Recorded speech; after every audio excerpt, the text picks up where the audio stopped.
You can now import your Metahuman DNA files directly into Blender for free.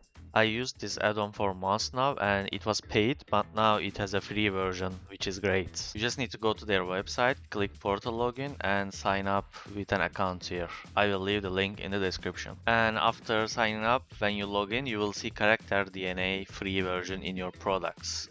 Now here's how you can install it. Click installation in your products menu, create access token, and copy your access token. Now go back to Blender, open your extensions and click repositories.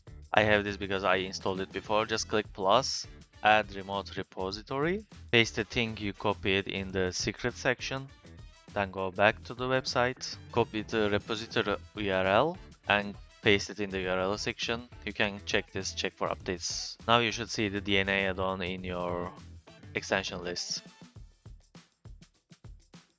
Just install it.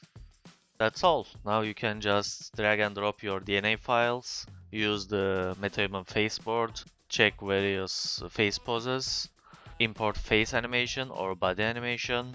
Here's the list of things that you can get access to by upgrading the Pro, which is $80, but you can get it at $60 by using the code in my description. It's not my code, I just copied it from their website. Thanks for watching and I hope you will have a fantastic day. I'll see you around.